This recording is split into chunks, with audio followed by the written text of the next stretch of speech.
Hi Junior Rangers, welcome to today's Junior Ranger program.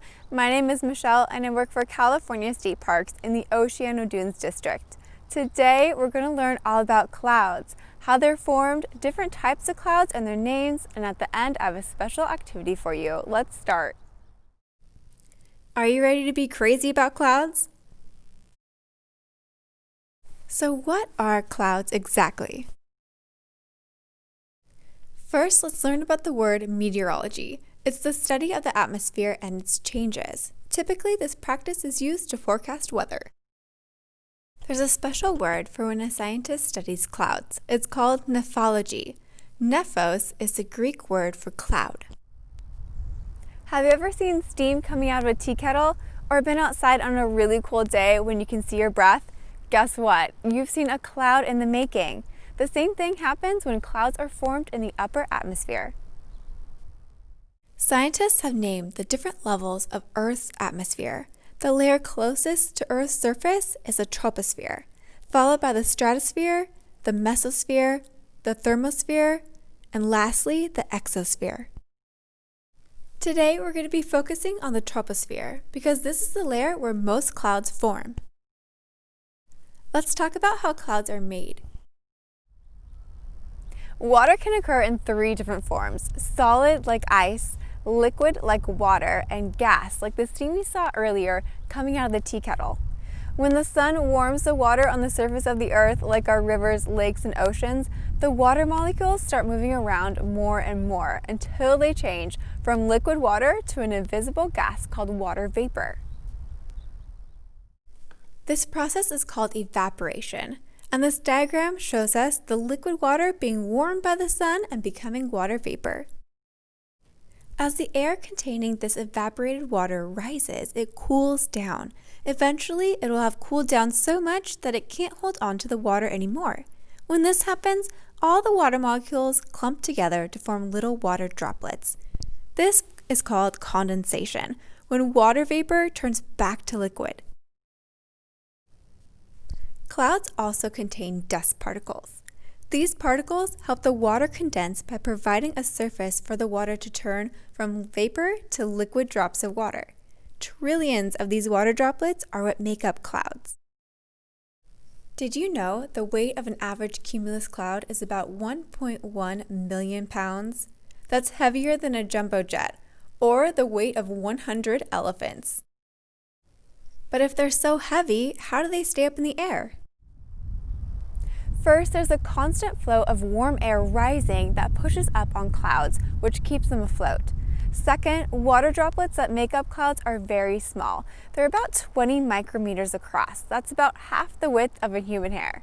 The droplets are also spaced out and not tightly packed together.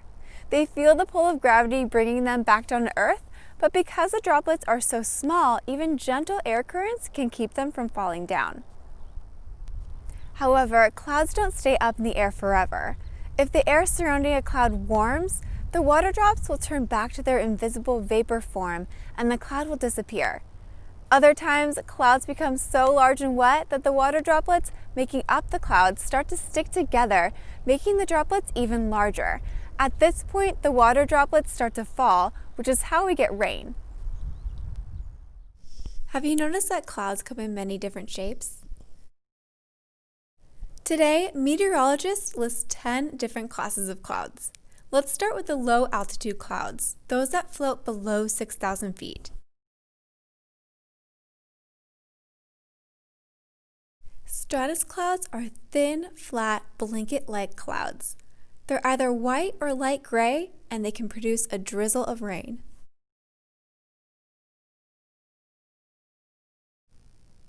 Stratocumulus clouds are thick, patchy clouds that are dark in color, and they usually mean there's a chance of rain or snow. Have you ever been looking up at the clouds and noticed funny shapes or patterns that the clouds make? If you've seen cool shapes in the clouds, you're probably looking at a cumulus cloud. Those are the big, fluffy white clouds that look like cotton candy. Cumulus clouds are also called fair weather clouds because they rarely produce rain.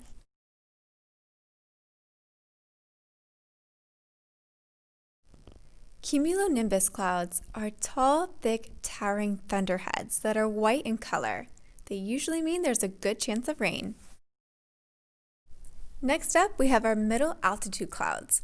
Those are the clouds that hang out between 6,000 and 20,000 feet.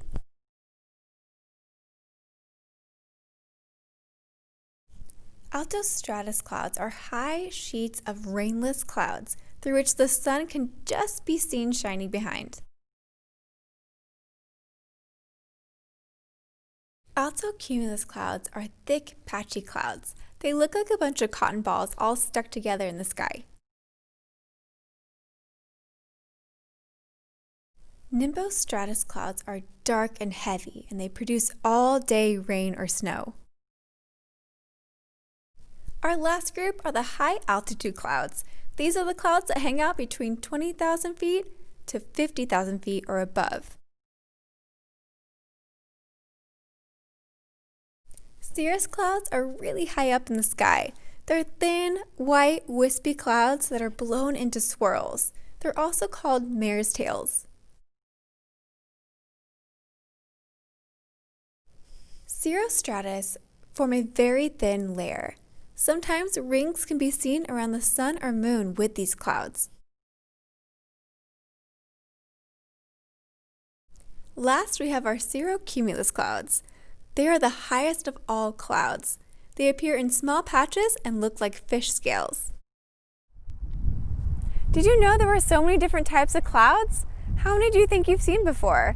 Before we end our program today, I have a craft for us to make that'll help us become meteorologists.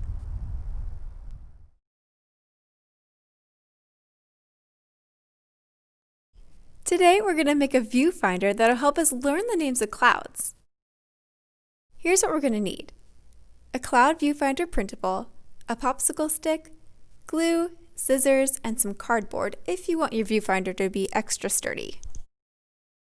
Step 1. Cut out your viewfinder. Step 2. Glue your popsicle stick to the back of your viewfinder, just like this. This next step is optional, but you can cut out some cardboard to the shape of your viewfinder and glue to the back if you want it to be extra sturdy. Once your viewfinder is dry, take it outside and start identifying some clouds. You can find today's activity page at www.padlet.com/odinterp/Junior Rangers. Thank you for joining me for today's exciting Junior Ranger program all about clouds. Make sure you take your cloud viewfinders with you on all your outdoor adventures. Now that you've completed today's program, you're ready to be sworn in as official Junior Rangers.